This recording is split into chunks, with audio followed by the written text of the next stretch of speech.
தொடர்ந்து 2026 சட்டமன்ற தேர்தலின் முடிவுகளை நம்ம பார்த்துட்டு வரோம். வாக்கு எண்ணிக்கையானது விறுவிறுப்பாக ஒவ்வொரு சுற்றுகளாகவும் நடைபெற்று வருகிறது.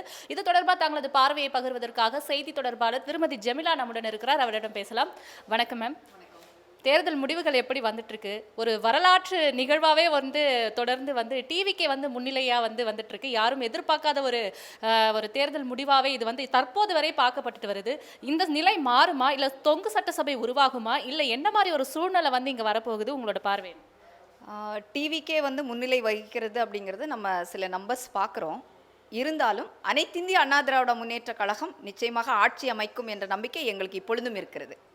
ஏன்னா இந்த தேர்தல் முடிவுகள், அதாவது முன்னிலை விவரங்கள் பார்க்கும் பொழுது இப்போது இருக்கக்கூடிய ஆட்சிக்கு முடிவுரை எழுதுவதற்காக மக்கள் இந்த முடிவை அளித்திருக்கிறார்கள்.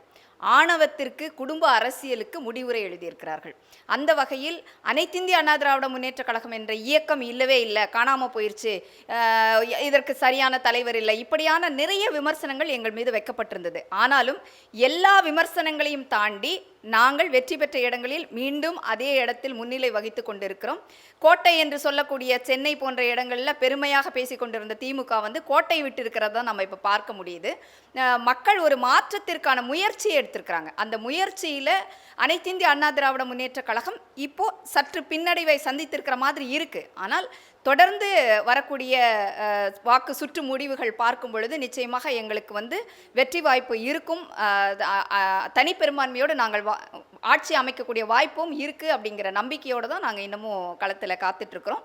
தொண்டர்கள் எல்லாருமே ரொம்ப உற்சாகமோடு தான் இருக்கிறோம். நாங்கள் இந்த முடிவை எதிர்பார்த்தோம். எப்படின்னா, அறிவாலயம் ஏதோ தமிழ்நாட்டிற்கே தலைமை இடம் மாதிரி மாறி திமுகவினுடைய நிர்வாகிகள், அமைச்சர்கள் எல்லாரும் மிகப்பெரிய அராஜகத்தை கட்டவிழ்த்து விட்டிருந்தார்கள். அதனோட முடிவு தான் இன்றைக்கு முதலமைச்சராக இருக்கக்கூடிய திரு மு.க. ஸ்டாலின் அவர்கள் பின்னடைவை சந்தித்து கொண்டிருக்கிறார் என்று நினைக்கும் பொழுது நிச்சயமாக இது மக்களுடைய எதிர்ப்பை அவங்க பயங்கரமாக சம்பாதிச்சிருக்காங்க. இன்னொரு முக்கியமான விஷயம் குடும்ப அரசியல். இதை நாங்கள் களத்தில் போகிற இடத்துலலாம் எங்களுடைய பொதுச் செயலாளர் அவர்கள் சொன்னாங்க. நாங்களும் அதைத்தான் தொடர்ந்து பிரச்சாரமாக வச்சோம். வாரிசு அரசியலுக்கு முற்றுப்புள்ளி வைக்க வேண்டும், திராவிட முன்னேற்ற கழகம் இந்த தமிழக மண்ணை விட்டு அப்புறப்படுத்தப்பட வேண்டும்னு.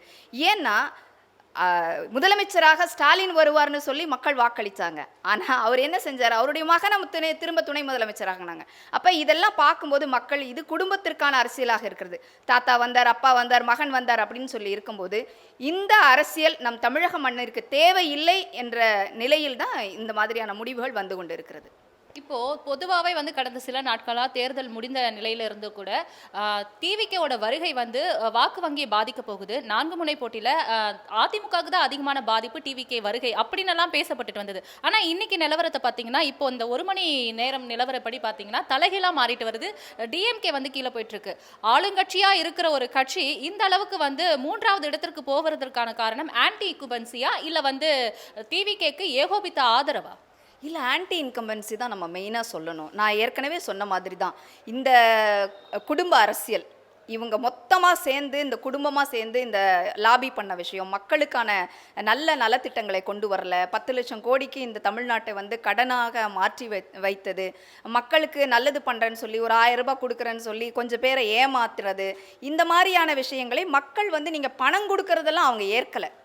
மக்களுக்கு பாதுகாப்பு தேவையாக இருந்துச்சு, பெண்களுக்கு பாதுகாப்பு தேவையாக இருந்தது, குழந்தைகளுக்கான பாதுகாப்பு இங்கே இல்லை என்ற சூழ்நிலை இருந்தது, போதை கலாச்சாரம் கட்டுக்கடங்காமல் போனது இருந்தது. ஸோ இப்படிப்பட்ட விஷயங்கள் மாற்றணும் அப்படின்னு தான் நினச்சி இந்த மாற்றத்தை மக்கள் அளித்திருக்கிறார்கள், அளிக்க முயற்சி எடுத்திருக்கிறார்கள். இந்த முயற்சியில் கொஞ்சம் ஓட் ஷேரிங் நடந்திருக்கு. இல்லைனா அறுதி பெரும்பான்மையோடு நாங்கள் இந்த இடத்துல நாங்கள் இப்போ அனைத்து இந்திய அண்ணா திராவிட முன்னேற்ற கழகம் இருந்திருப்போம். இப்போவும் எங்களுக்கு அந்த நம்பிக்கையோடு தான் இருக்கிறோம். ஏன்னா ஈவினிங் வரைக்கும் இதுக்கான என்ன வேணால் மாறும். ஏன்னா வெற்றி வாய்ப்புக்கான மார்ஜின் ரொம்ப சொற்ப மார்ஜினாக தான் இருக்கும் அப்படின்னு நான் நினைக்கிறேன். ஒரு 500 வாக்குகளோ இல்லை 100 வாக்குகளோ 1000 வாக்குகளில் கூட வெற்றி வாய்ப்பு மாறுவதற்காக இருக்குது. ஏன்னா 3ஆக ஸ்பிளிட்டாக இருக்குது. பெரும்பான்மையாக தான் திமுக கிட்டேருந்து வாக்குகளை பிரிச்சிருக்காங்க. அனைத்து இந்திய அண்ணா அதுதானே பிரபகண்டா பண்ணாங்க, சோஷியல் மீடியா வழியாக பிரபகண்டா பண்ணாங்க. அரசியல் விமர்சகர்கள், பத்திரிகையாளர்கள் என்ற போர்வையில் பயங்கரமான ஒரு பிரச்சாரத்தை திமுக முன்னெடுத்தது. அது எதுவுமே மக்களுடைய காதில் போய் சேரவில்லை என்பது தான் இது தெரியுது. நிச்சயமா நீங்க சொன்னது போலவே இன்னும் இப்போது நிலவரப்படி ஏடிஎம்கே தொடர்ந்து முன்னிலைக்கும் வரக்கூடிய அந்த நிலையும் பார்த்துட்டு வரும். டிவிகேவும் அவர்கள் எடுத்த அந்த வாக்கு வங்கிகளில் அவங்க சஸ்டெயின் ஆயிட்டு இருக்கிறதையும் பார்த்துட்டு வரும். இன்று இரவுக்குள் என்ன நிலவரன்று தெரிய வந்துடும். நன்றி மேடம்.